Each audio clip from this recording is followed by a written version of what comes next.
They said the war was over, but some letters never reached their end. One of them carried a secret that could change the world. The night was silent, the sky heavy with dark clouds, and a faint mist drifted through the narrow streets of a small French village. The sound of a bicycle chain echoed in the still air as Jean, a postman with tired eyes, pedaled slowly home. His bag was almost empty, yet it felt heavier than ever, because one strange envelope refused to leave his thoughts. It had no name, no address, just a German seal and 3 faded characters written on the corner. 27B. Jean stopped under a flickering street lamp. The paper looked old, but the ink was fresh, as if someone had written it recently and sealed it with purpose. He slipped it inside his coat, trying to shake off the uneasy feeling rising in his chest. When he reached his small house, he lit a candle, sat down by the table, and placed the letter near the flame. The light passed through the paper, and faint markings began to appear. Carved deep under the surface, 3 words that made his breath stop.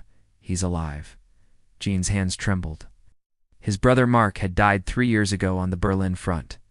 That was what the military telegram said. Yet here it was, a message claiming he was alive, written in handwriting that looked exactly like Mark's. He tore the envelope open. Inside was an old photograph, Mark standing beside a German officer, both smiling, behind them a wall covered in maps. On the back of the photo, 4 words were written, "For the New World." There was also a small folded map showing a bank with a single red mark near its foundation, labeled Gold Reserve Tunnel. Sleep escaped Jean that night. The candle burned low as he stared at the map. The next morning he got on his bicycle and rode through fog and silence toward the abandoned railway station marked 27B. The place looked forgotten, its roof half collapsed, tracks covered in dust and moss. Jean walked inside, his boots echoing through the empty hall.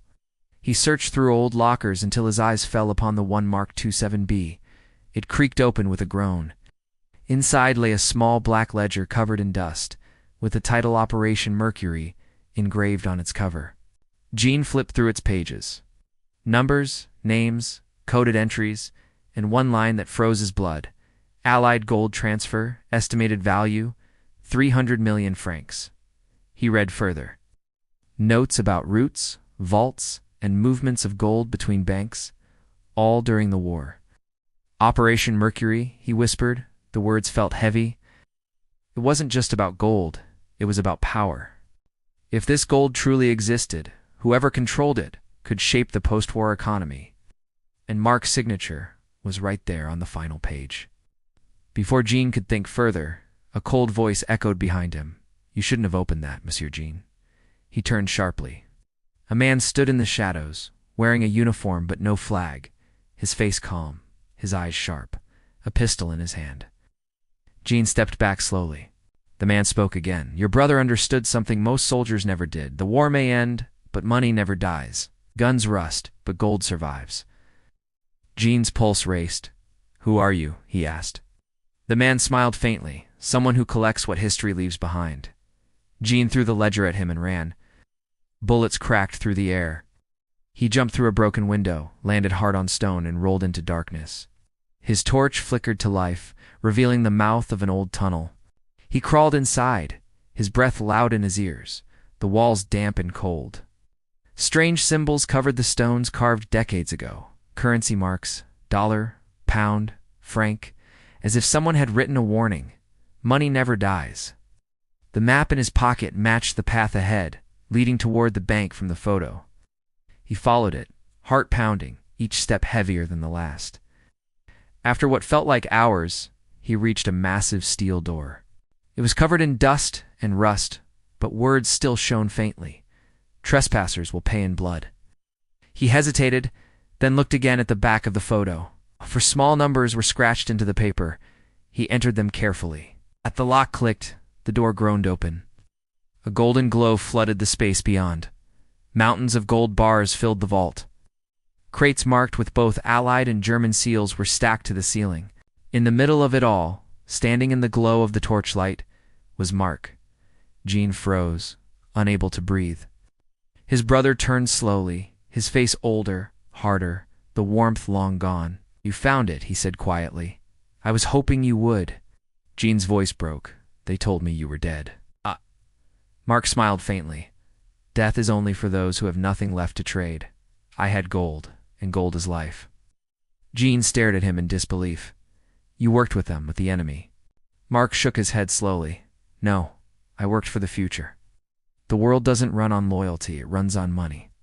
When this war ends, another will begin, not with bombs, but with banks. Whoever controls this gold controls the peace that follows. Jean felt sick. His brother, the man who once fought for his country, now stood before him as a symbol of greed. Mark stepped closer, lifting a gold bar from a crate. The metal gleamed under the dim light, its surface cold, almost alive. We can share it, Jean, he said softly. You and I can build something new. A fund, a foundation. We can shape the markets before they do. Operation Mercury was never about survival. It was about ownership. This gold is the birth of the next empire. Jean looked down at the bar, its weight pressing against his hand, then at his brother's face, a face he barely recognized. You died the day you chose this, he whispered. He dropped the bar. The sound echoed through the vault like a bell tolling for the dead. Mark frowned. Don't be a fool. Jean, gold is power, gold is freedom. Jean slowly pulled the letter from his pocket, the same one that brought him here, the one that claimed his brother was alive. He looked into Mark's eyes and said, maybe some things should stay buried.